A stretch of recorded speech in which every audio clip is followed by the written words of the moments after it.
Sorry. Alam mo, sobrang nagiging emotional ako actually kanina pa, no? Kasi parang yung nostalgia syempre nandun, tapos ang ganda-ganda ng reviews ng mga tao. Thank you sa inyo talaga. Narinig ka po mangalay. Kasi pinaghirapan ni Boy itong pelikulang ito. Ito ang comeback ng The Cosmos. I always say, this is not my comeback, this is the comeback of yung pinagpapatuloy na legasiya ng tatay namin na si Tatay Kevin Cosmos. Of course, the king of comedy si Dolphy. So, exciting kasi napakaganda talaga nung pelikula. Tatawa ka, iiyak ka, and I guess siguro you just really have to watch the movie para ma-experience nyo yung sinasabi ko. Hindi ko talaga ma-put into words kung ano ba ang meron ng pelikula to, pero I think we have everything in one. Pero while doing the film, di ba naman, hindi naman kailasa na marami kang mga pinagdaraanan. Mahirap bang magpatawa while may mga pinagdaraanan ka sa personal?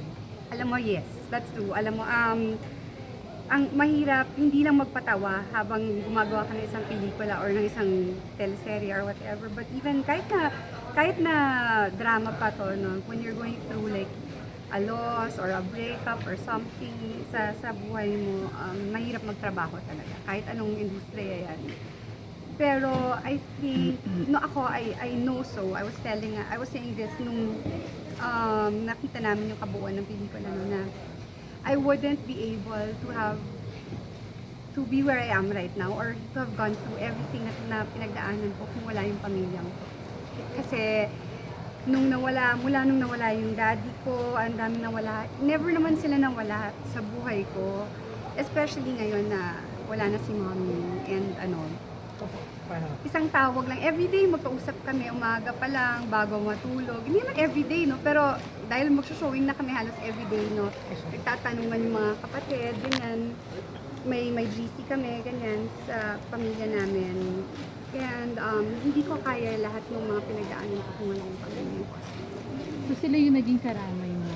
Yes. Sabi ko nga minsan, nakakalimutan nila na ako yung ate, si Boyto at saka si Vandolph. Minsan talaga pag pinagsabihan ako, parang kala mo ako yung bunso eh. Sa totoong buhay sa totoong buhay. Pati ba sa love life may say sila? Ay, yes, alam mo, sad but true. So, kung sino man ang gustong pumasok sa buhay ko, kausapin yung mga to.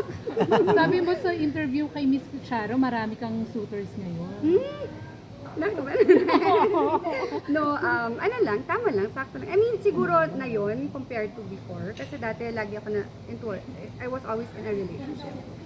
So, How's love life now? How's love life now? hindi pa rin talaga yun yung focus ko ngayon. Siguro, ang focus ko talaga is siguro yung mga ginagawa ko like this movie and yung mga pelikulang gagawin ko pa. Pero you do entertain suitors? Yes, I'm open naman to entertaining suitors. Pero siguro talaga kung darating. Kung hindi, ayoko nang pilitin. Pero But true ba setting down again. Maanal mo na. Hindi pa kami anal. Hindi pa ako anal. Yeah. Pero true ba nagkabalikan kayo ni Lano? No, that's not true. We're friends, yeah. Milano. Alam mo, in all fairness naman sa kanya, no, I don't think that's counted, yung 1 month. I mean, that was really a whirlwind, relationship. It was a whirlwind friendship talaga siguro. And I think we're really talagang, I believe that we're really hitting it off as friends talaga, no. Pero you were dating for 1 month, ganun yun. Parang ganon, oo, parang ganon, yeah. At parang close na rin siya sa mga anak mo kasi di ba dinala mo sa bahay, nagka-bonding nila. Kaya marami nagulat, parang ang bilis. Yes, lang siguro, hindi pa yun yung tamang panahon pala talaga, siguro. And it's not, ang layo ng mundo niya sa mundo ko. Hindi niya, mahirap talaga. You have to be prepared talaga kapag papasukin ng isang relationship. And siguro, ako rin, siguro, ang siguro take away ko dyan, when you're vulnerable, don't fall in love. Totoo yun. Yun eh. At saka mga lumayo-layo tayo sa mga weights. Sa mga burol. Wait. Kasi doon ka na take home eh, no? Okay. Now, beautiful. Ano ba your secret? Siguro ngayon bumalik ako sa pescatarian, hindi na ako kumakain ulit ng puro seafood lang talaga. Pero mas okay ang weight mo ngayon. Kamusta ang health mo ngayon? Ay, okay naman po. Thank you. Okay naman. Yes, wala na po. Okay na po. Wala na po akong election nervosa. And thank God talaga. Tapos ko na. And focusing on promoting the Yes. film. Yes. Kumusta naman kayo ni Mark? Kasi parang naging close kayo, di ba? Yung shoot Yes! na- Ay, nako, si Mark talaga. Ano ba, Ayan, aso? magkakaroon kami ng I Love VX. Malapit na namin i-shoot yun. So, hindi ba nagkaroon na rekindle yung relationship nung magkasama kayo sa Totoy Batok? Ang na-rekindle yung friendship.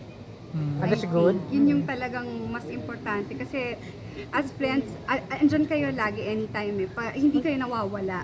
Pagka when you're in a relationship, mawawala pa yan, pwede pa mawala yun. So ayoko na mawala si Mark. So you believe na parang yung exes pwedeng maging friends pa? Oh yes, oo. You can be friends with your exes. But is lovelier the second time around? Huh? Do you believe that? Yun ang I have to experience that. Di ba? Yung experience. May karelasyon si Mark ngayon? Or Ah, single na? Hindi ko tinatanong. Tinutukso ko lang lagi. Pero parang siguro I think meron. Oo. Pero kung may darating sa'yo, Clau, ready ka na ba? Sa totoo lang, hindi pa. Hindi pa talaga. Siguro next year na. Next year. Miss Clau, as an ate na lang. Invite the public to watch the movie. Yes. Yes, iniimbitahan ko po kayong lahat. Nasa June 17 na po ang Tanungin Humalong mo yung aso. Darkness, The Reunion. So sana po panoorin nyo. This is directed by Direct Boy 2 Quezon. Napakagandang pelikula po. Hindi mo masasayang ang pera nila. Miss Clau, ano na lang yung... Eto, pakilinaw lang kasi may sinabi ka dun sa interview mo kay Miss Charo na nawalan ka ng worth 300 million na heirloom. Oo, Ano?